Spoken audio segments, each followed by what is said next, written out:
Many people overcomplicate photography. They worry about camera gear this, lens that. They think too deeply about trying to find the best compositions online. They worry about presets, filters, and color grades because they think that other photographers have something or know something they don't. And they spend too much time thinking and fantasizing about taking photos than actually going outside and taking photos. Now, you could probably tell, but I'm a pretty big proponent of telling people to go out and take more pictures. That's because I believe that you can listen to me and many other photographers waffle on about photography for hours and never get any better. It's something that feels like productive progress, but is actually just productive procrastination. However, if you actually want to improve your photography, spending an hour a day taking or editing photos will teach you 10 times more than listening to me. But don't worry, as much as I want to tell you to go outside and take more pictures, this video isn't about that. Today, I'm going to share with you the single most important concept that has changed my photography. It's a very simple framework that if you keep in the back of your pocket can simplify your photography process and allow you to take better photos with just one razor. So I'll share this with you guys and then you can go out and take photos. Master this and photography becomes effortless.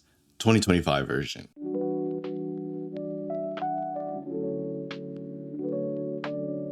The negative process.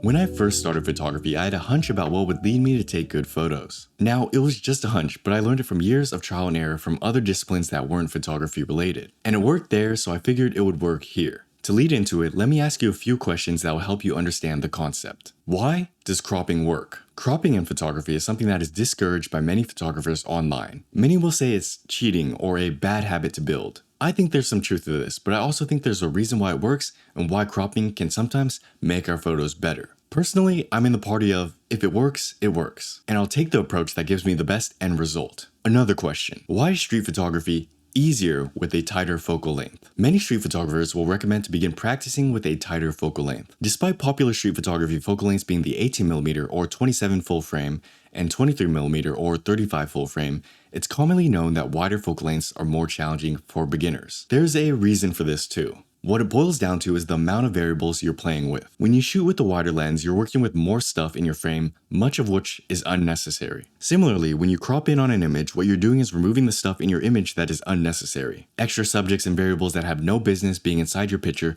can make your shot worse, not better. Another example of this is shooting with a prime lens. A prime lens is a great constraint to help you grow as a photographer because you are forced to move your feet instead of zooming in to compose your photos. There's a common theme here. Many photographers think photography is a game of addition, not subtraction. They're using an additive process or positive process instead of a subtractive or negative one, when in reality, photography is a negative or subtractive craft. If we want to take better photos, less is more. If we want to take better photos, we must do so by removal, not addition. The reason why many people's photos suck is because they have all these conflicting elements interfering with the photo. If you get rid of all that stuff, your photos will improve. Here's another example.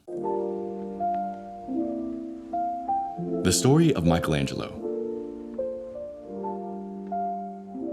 This is a popular story you've probably heard of before. Michelangelo was a Renaissance artist, the very one who sculpted the famous statue David. When asked how he carved the statue, he said something along the lines of, "It's simple, I just remove everything that is not David." The underlying presumption for this is that David already existed within the marble. And as an artist, Michelangelo's job was not to put things together to make something, although that's often what it feels like we're doing. Rather, it was to be a catalyst to allow what already exists to come to life. The same exact principle applies for photography. To take better photos, just remove everything that is not the photo. You see, photography is just pattern recognition. When we photographers go out into the world, we are not creating the world. The world is whatever the world is, and we are just observers looking for opportunities to capture the moment. We are not manufacturing or creating the moment. Of course, I'm speaking about this in the context of street, candid, and landscape photography, not studio type work. In this context, we are tempted to include every single little thing into the shot. We are mystified by a beautiful sunset or something, and we can't delineate which parts are actually important for the shot. In other words, our photos don't need more bullshit, they need less. So learn to ignore the elements that don't matter. Photography is subtraction, not addition. Photography is negative, not positive. Ask yourself, what am I actually taking a picture of? And then eliminate everything that is not that. Make sense? If you can remove any and everything that is not what you're seeing in the moment, your photos will come to life. So that's great, Andre. I get it now. But what are some practical ways I can actually use this in my photography? Let's talk about that.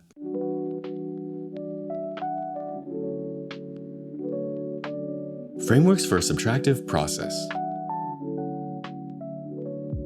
If you want to apply a subtractive process to your photography, there's only one line you need to remember. Photography is not what you leave in, it's what you leave out. This is a phrase I came up with to help myself remember and apply this concept. And it works for both taking and editing photos. Some other versions of this are, less is more. That's a common one that is easy to remember but can mean slightly different things, so I don't prefer it for this concept. You can also use a phrase called via negativa or negative way. Ask yourself, how can I make this better via negativa? Or you can think in terms of subtraction. What can I remove from my frame that will make it better? These are all useful and practical ways to apply a negative or subtractive process to your photography. You can pick the one that suits you best, is the easiest to remember, or you connect with the most. Personally, I like the first framework I mentioned. It's not only easy to remember, but is also instantly useful and applies to photography specifically. Photography is not what you leave in, it's what you leave out.